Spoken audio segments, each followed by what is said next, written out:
as a politician. The auto gyro is away for the golf links. It's an easy step to the links by auto gyro. His upper-class bearing earns him as many enemies as friends. He is a man of contrasts and enormous ambition. It is good for the government, it is good for the country, and it is good for all of us to enjoy a good glass of beer. But none of this would have been possible had it not been for the greatest adventure of his life, 20 years before.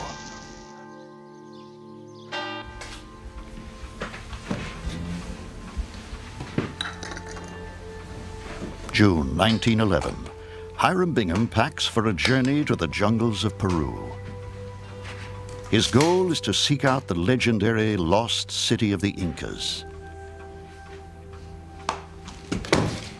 He was never trained as an archaeologist. He was on the Yale faculty. He was a professor of Latin American history and geography rather than archaeology. But it was a time when exploration was very much in the news. It is an age when the very ends of the earth are within the reach of human footsteps. September 7th, 1909. Commander Robert E. Peary has discovered the North Pole. From all over the world comes full acknowledgement of Peary's feat and congratulations on his success. A time when the thrill of exploration fascinates everyone, from the pauper in the street to presidents like Teddy Roosevelt. When a great discovery can make a man more famous than a movie star. Kipling wrote a poem that influenced my father, I'm sure, called The Explorer, in which the phrase appears, something lost behind the ranges, something calling to you, go, words to that effect. So it seemed natural to achieve fame by becoming an explorer. June 8th, 1911. Bingham's quest for fame leads him on a journey to Peru. He brings a team from Yale and the latest books on the Incas. But why Peru? In 1909, the South American history teacher saw his first Incan ruin, Choqquequirao. Some said it was the lost city, but Bingham has his doubts. The lost city is still out there, and a seed is sown in Bingham's soul. Bingham's family is no stranger to adventure. In the 1820s, his grandfather left New England to become Hawaii's first missionary. In my book, Portrait of an Explorer, I had to go back to his early history for some of the motivations. It was clear that having been brought up so strictly by a missionary family that considered his grandfather, the first Hiram Bingham, to have been a great man, he wanted to be a great man too. And there is another reason. In 1900, Bingham marries Elfrida Mitchell, heiress to the Tiffany fortune. Overnight, he joins the American aristocracy. As he once told me, he didn't want to be known simply as the man who married a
Francisco Pizarro, the Spanish Catholic Empire collided with Peru's magnificent Empire of the Sun.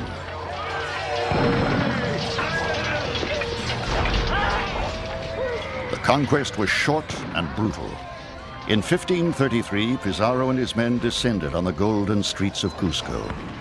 Within 2 years, the city had been ransacked, stripped of gold, melted down to ingots to satisfy their greed. 3 years later, the Incan king struck back. Thousands of Incans descended on the city. Hand-to-hand combat raged in the streets. Fires were set to burn the conquistadors from hiding. Hopelessly outnumbered, the remaining few dozen conquistadors withdrew to a key fortress and shut themselves in. 11 months passed.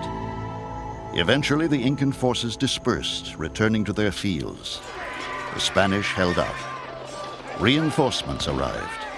The Incan king had lost. Exile meant building a new capital in the forsaken jungle where the conquistadors couldn't penetrate. But where? In the ancient volumes of the libraries, Bingham reads the few accounts of their retreat. Within the chronicles of a few religious men and Spanish soldiers are found the only sketchy clues to the lost city. Details of architecture, estimated days of travel. He copies the words for his reference in the field. From these, he will take his best guess and begin his jungle search.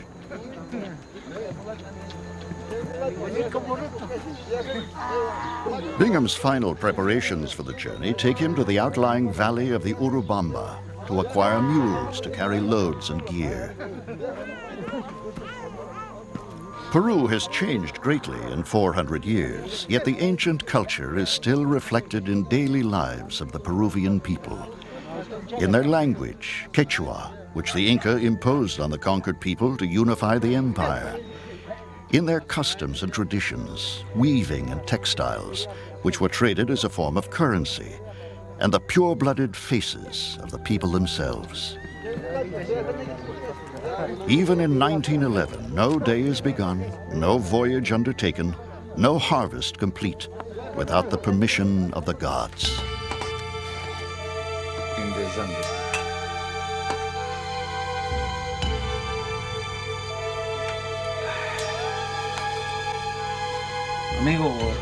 In his search, Bingham follows a consistent pattern. He seeks out locals, anyone with information, even rumors, then follows up and pays for any good advice. Ironically, his best clue comes not from a book, but a drunken government official named Quevedo. He mentions a name Bingham has never read in any chronicle. Machu Picchu. Strange words that just a few days later will lead an ambitious young American to a great temple in the clouds.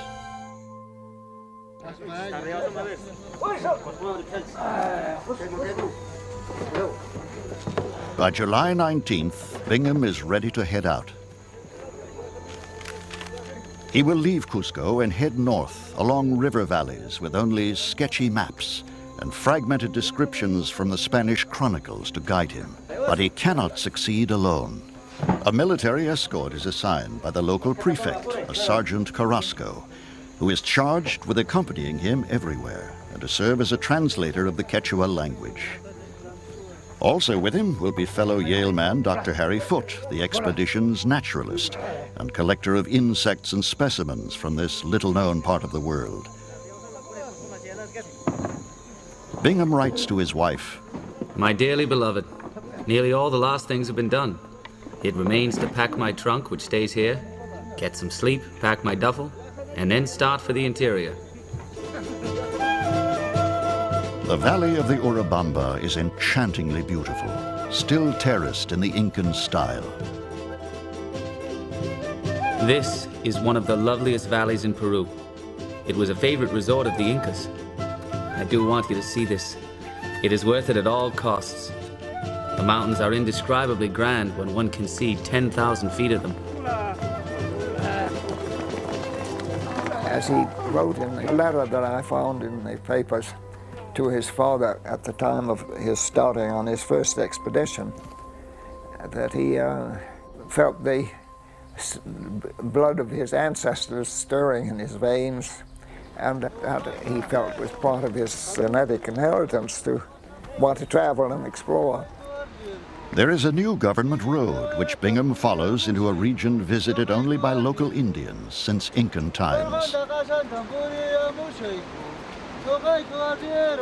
Somewhere, lost behind these ranges, are Incan cities that fit the descriptions in the ancient library chronicles. The chronicles say the city will be called Vitkos, not Machu Picchu. It will have a palace with an extensive view, marble doorways, a great rock shrine, and a mention of another name, Vilcabamba. What Bingham cannot know is that there is more than one lost city, and it will be his destiny to find them.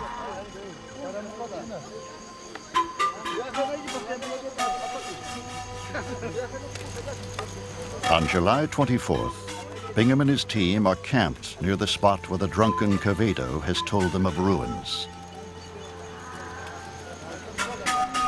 What happens next is a story Bingham will tell and retell for the rest of his life.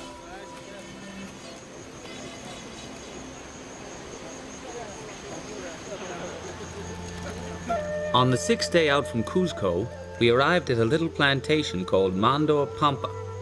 The owner, Arteaga, had said that on top of the magnificent precipices nearby, there were some ruins at a place called Machu Picchu. I offered to pay him well if he would show me the ruins. He demurred and said it was too much of a climb for such a wet day.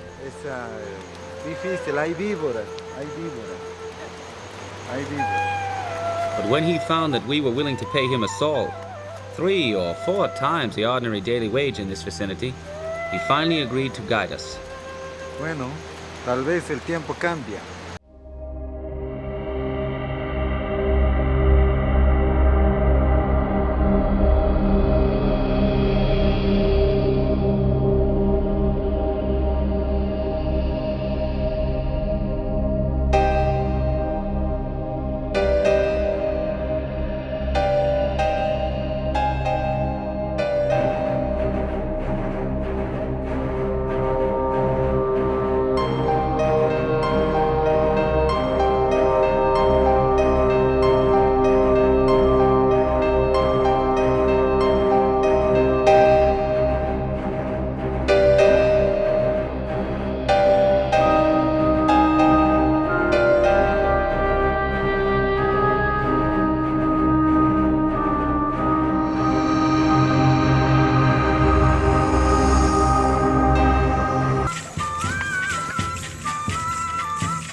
Shortly after noon, just as we were completely exhausted, we reached a little grass-covered hut 2,000 feet above the river, where several good-natured Indians, pleasantly surprised at our unexpected arrival, welcomed us with dripping gourds full of cool, delicious water.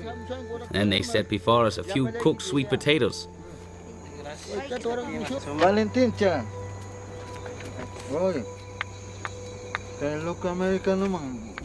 Arteaga had been there once before.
up my appetite.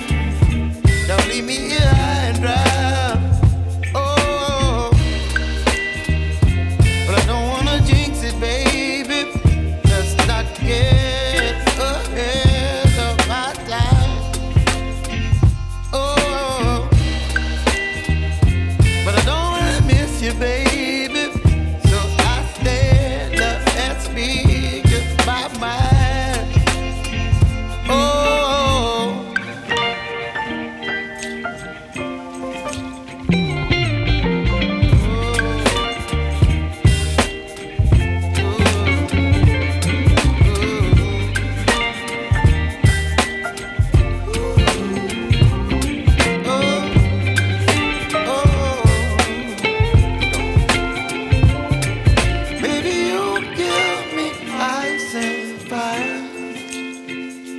You're chilling in the rain. You're some kind of butterfly.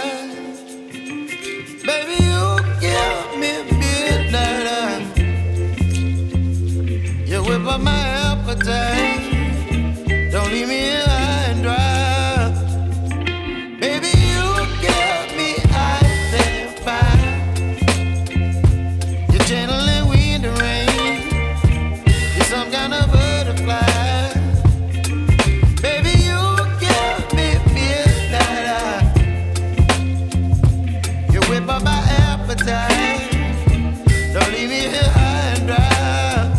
Ancestor of the Incan sovereigns, a perfect blend of architecture and the natural environment. A city that shouldn't exist. It's curious that he only spent a few hours at the site. He noted in his diary the time of his arrival and the time that he'd taken these photographs and what they represented, but it wasn't more than 3 or 4 hours that he spent wandering around with this camera. Bingham has come to find the lost Incan capital as described in the chronicles, but without a great rock shrine, Machu Picchu doesn't fit the description. A great view alone is not enough, so at precisely 5:05 p.m., he leaves. This isn't what he came for. It wasn't until later that he realized how important a discovery he had made.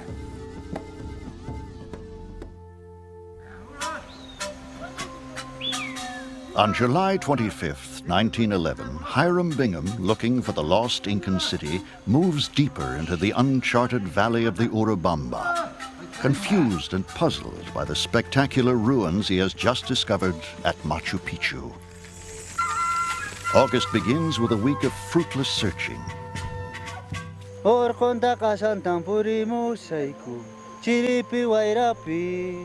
3rd, 1911.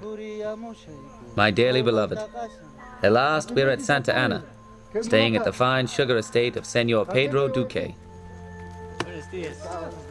Now, Bingham is starting to convince himself that maybe Machu Picchu was what he was looking for.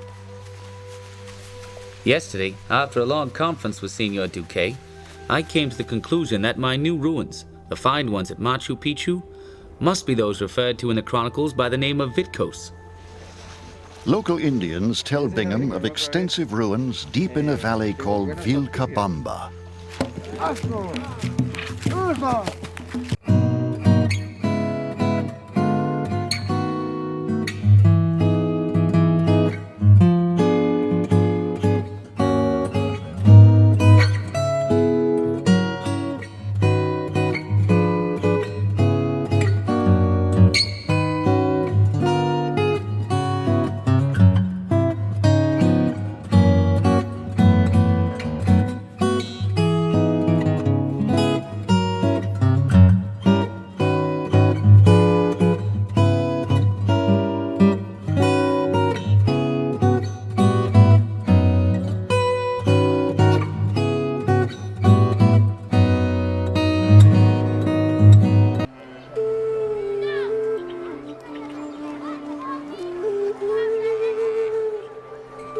August 7th, 1911. My dearly beloved, this locality is reputed hereabouts to have a lot of ruins, just as I hoped it would. No one has been up here. I have shown several of my Peruvian friends the pictures of my family. C'est mes papas. They always admire them all tremendously. See? While Bingham seeks clues to ruins, Harry Foote is making another sort of collection. Foote is an amateur naturalist, but a talented one. He is finding quite a few formerly unknown specimens.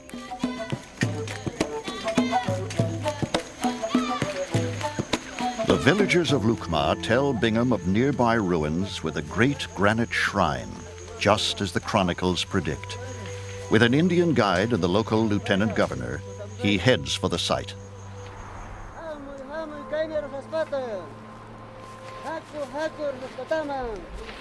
I found myself on a pleasant open plaza, bounded on its north side by the ruins of a large palace.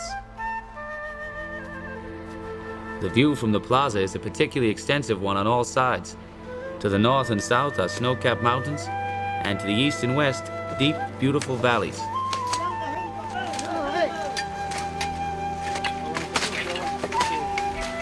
A palace on a hill with an extensive view. So far, so good.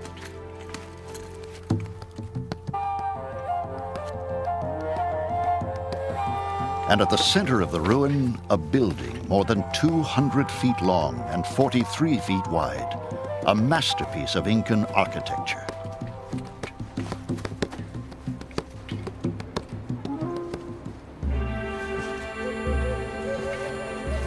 The treasure is gone, but the craftsmanship endures.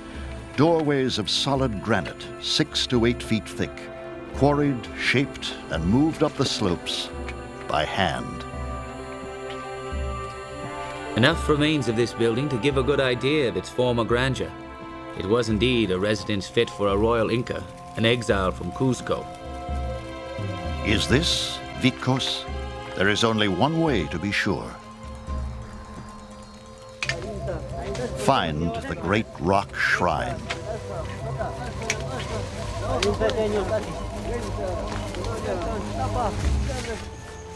We arrived at this place at 4 o'clock and were at once impressed by the truth of what we had heard and convinced that this was indeed the sacred spot. The rock was so much overgrown and surrounded with jungle, especially on 2 sides, that we made arrangements with the lieutenant governor to have a force of Indians come here on the morrow and clear the rock so we could take photographs and make measurements of it.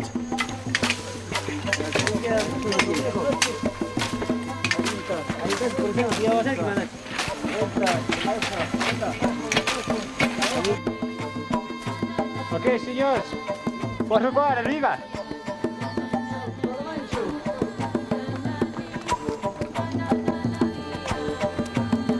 Arriba.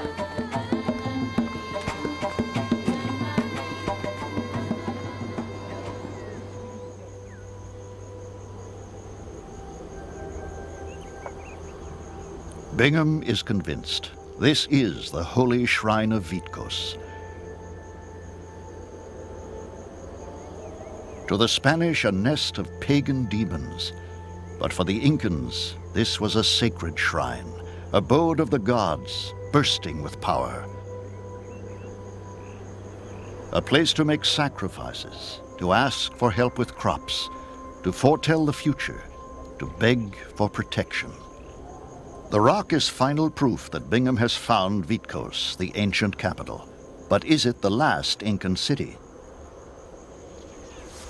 There is the second name mentioned in the chronicles, Vilcabamba.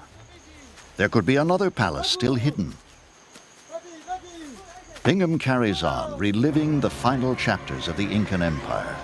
The Spanish had crushed almost all resistance, torturing, raping, forcing thousands into the mines. Only one holdout remained, the Incan king in his jungle court. In 1572, the Spanish ruler in Peru decreed the Incan king must die.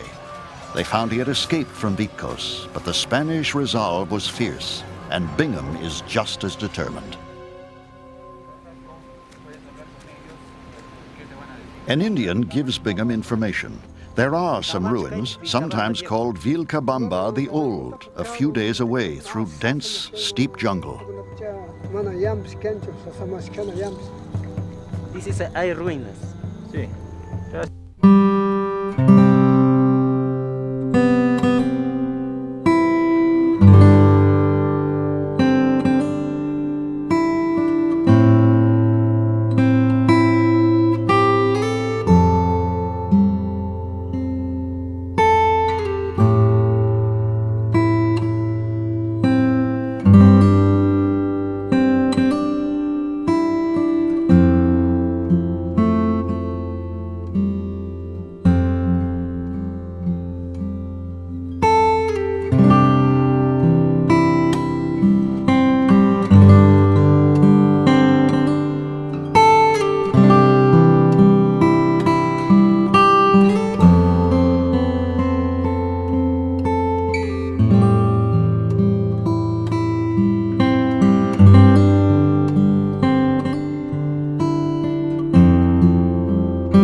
Ruins. This is a place that has been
Back in America, Hiram Bingham finds his discoveries eclipsed by Amundsen's reaching the South Pole.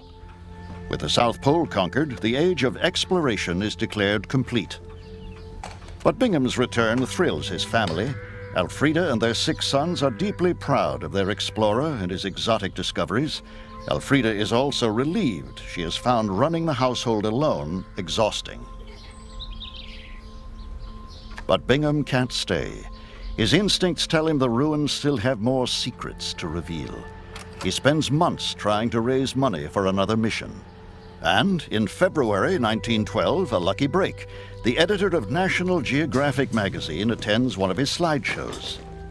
The editor is impressed. He offers to send Bingham back to Peru to clear the ruins and photograph them for publication. For Hiram Bingham, celebrity is just an expedition away.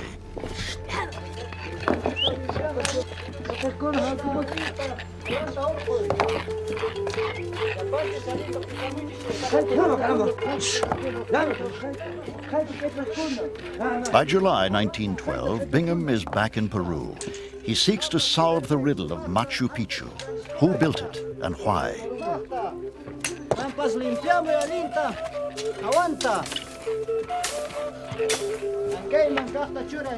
My dearly beloved, we are all very well, but are having bad luck with our search for buried bones and pots. This is a lovely spot. It is most disappointing not being able to find anything worthwhile. Who lived here? A city this important should have gold, bronze, perhaps even mummies.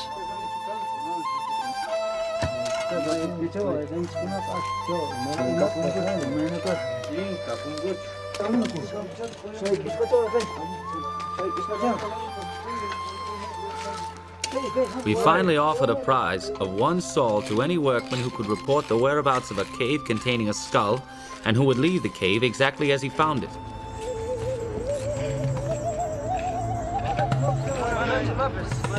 The gambit succeeds.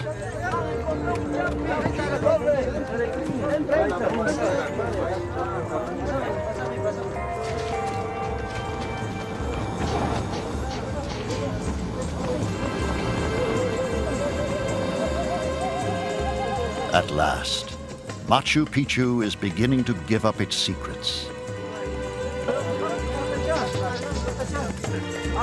My joy knew no bounds, and I was able to lay hands for the first time at Machu Picchu on a perfect piece of Incan pottery.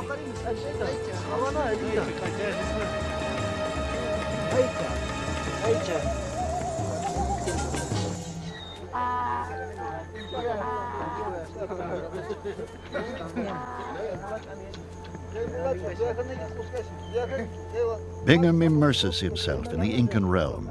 Water jugs and drinking ladles, reflections of ancient fetishes and dreams.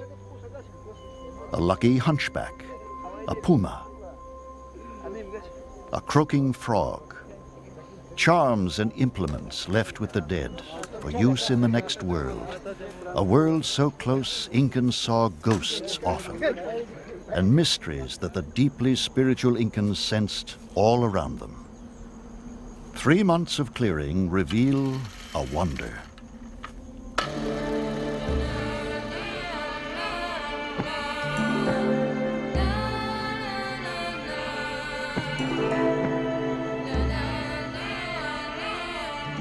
Beneath nature's green shroud, Bingham discovers the remains of an entire city.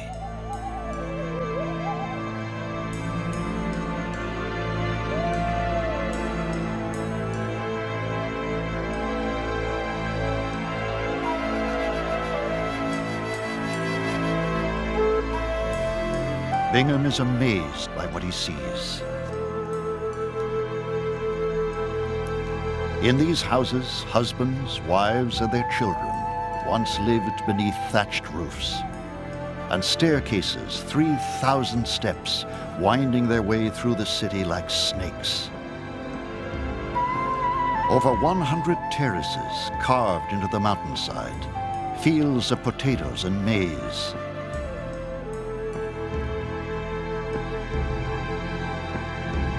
Stonework so perfectly joined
broken window into the Incan spiritual world.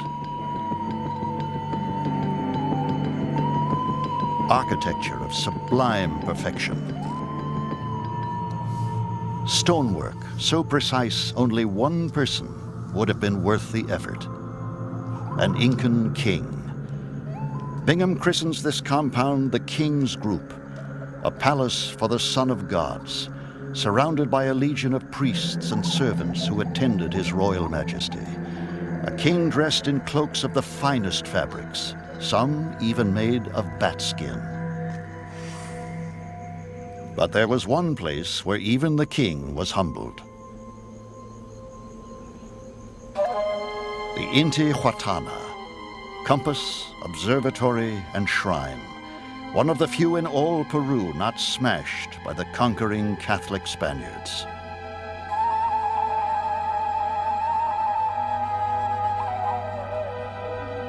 A great stone that measured the course of the heavens, sun, moon, stars, each a god in whose power rested the fertility of the land and the lives of mortal men. With no written language, the Incans left only the legacy of their stones, and Hiram Bingham has found the only Incan city left untouched by the conquistadors. A perfect window on the past. Just now, when we thought there was practically no portion of the Earth's surface still unknown, one member of the Daredevil Explorer's craft has struck it rich. The lucky man is Professor Hiram Bingham of Yale. He has just announced that he has had the superb good fortune to discover an entire city. He calls it Machu Picchu. In 1913, Bingham's photos of the Incan city fill an entire issue of National Geographic magazine. The images amaze and enthrall a public fascinated by tales of exploration. Overnight, Machu Picchu becomes a legend. In the decades to come, this mysterious city becomes a magnet for thousands of visitors.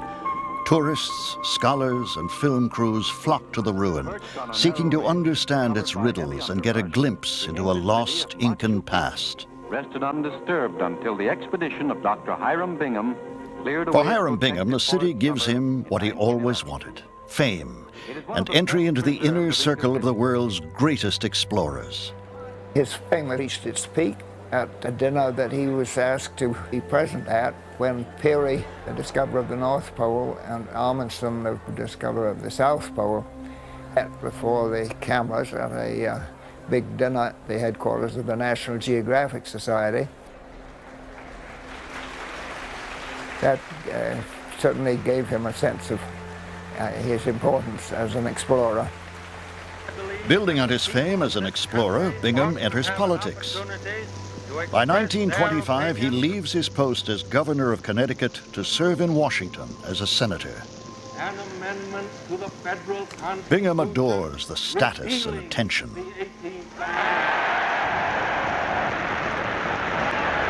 He becomes one of the country's most visible politicians, never forgetting his love of adventure or the power of pictures to promote himself and his causes. But Bingham's luck runs out in 1929, the year when all of America hits hard times. Bingham's enthusiasm for quick success finally leads him astray.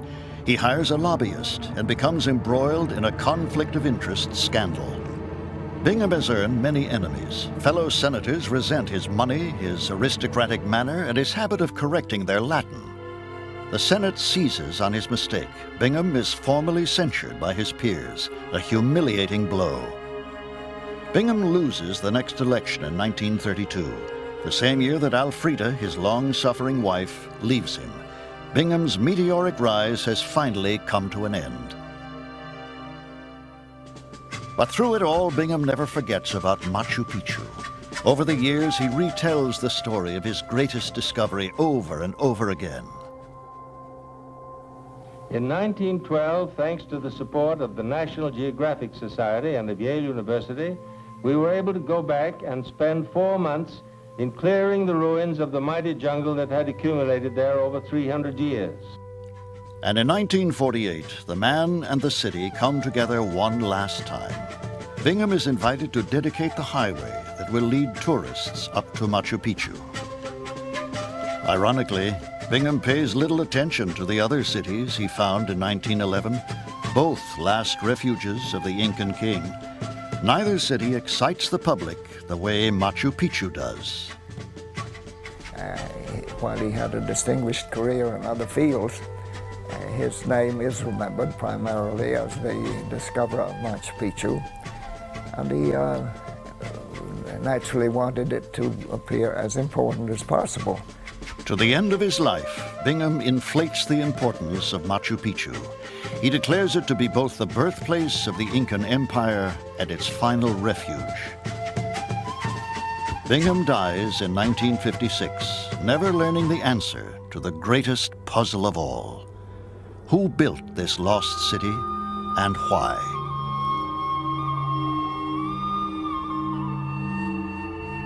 Today, Machu Picchu's origins are finally understood. It was not the citadel of the first Incan king or the last. It was the private sanctuary of the greatest king of all. Pachacuti. In the 1400s, he conquered all of Peru for Cusco. He ordered the construction of the greatest fortresses in the empire, armies of workers cutting and hauling thousands of stones in a country without the help of the wheel, horses, or even oxen. All done for Pachacuti.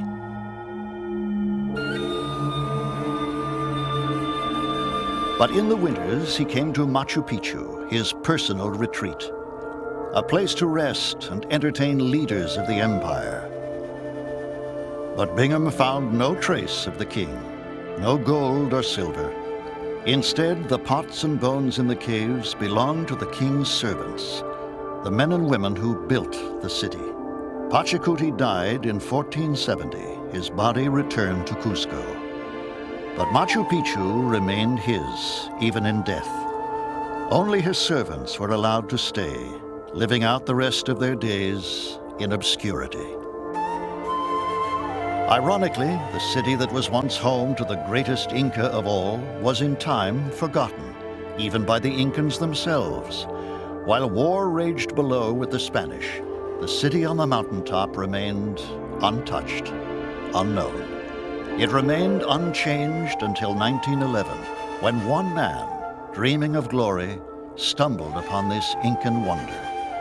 A place where time seems to stand still, as though the Incans never left.